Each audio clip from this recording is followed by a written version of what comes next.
今日要同大家示範一個石膏像的畫法。阿波羅神石膏像。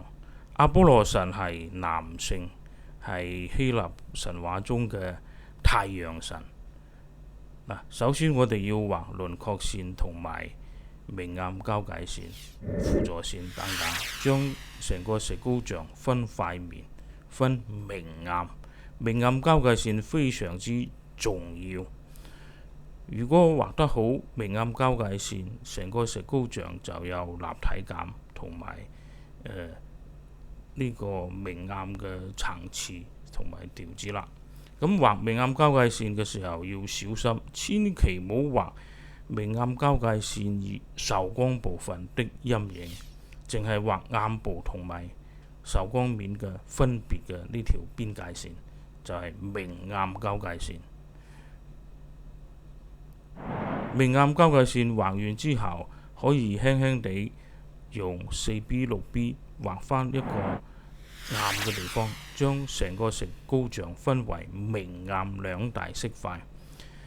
咁呢個明暗兩大色塊呢，係唔包括受光面嘅中間色同埋淺色嘅陰影，淨係畫明同埋暗嗰個交界嘅暗部。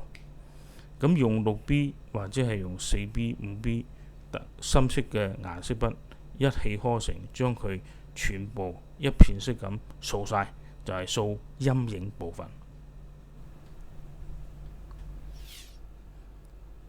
當我哋分清楚明暗交界區的時候，我們用 6B、4B、5B 加深成個陰影部分。陰影部分包括反光部分。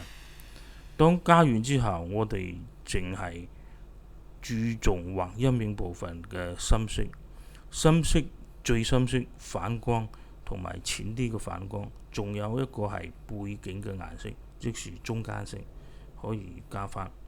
但係要記住，千祈唔好畫淺色部分同埋受光面部分，要讓佢空白。我哋好集中畫明暗交界線嘅眼睛部分。眼睛部分要好小心，有清晰的邊界同埋過度的邊界，有影子同埋肌肉的轉變。肌肉的轉變呢，好多中間色部分要特別小心，同埋影子的變化呢，就係深色、淺色就冇咗中間色嘅。呢兩個好大嘅分別係，一個係冇中間色，叫做硬邊界、硬過渡。另外一個呢，係好多中間色，好柔軟咁過渡，例如係肌肉部分。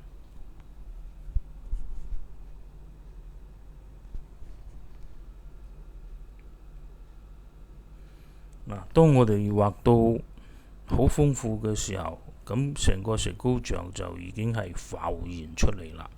咁立體嘅形狀呢，就慢慢出現。呢一點好重要，千祈唔好將所有嘅色調都一次過去畫。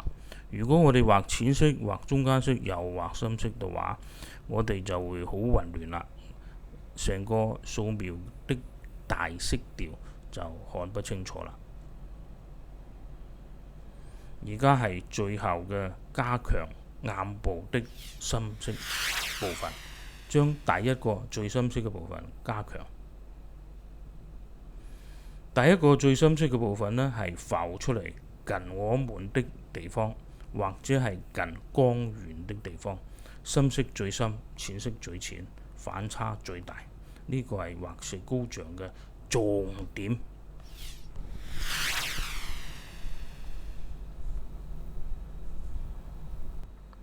當我哋畫完深色部分，我哋就用 3H、2H 修改淺色部分，成張畫就基本完成。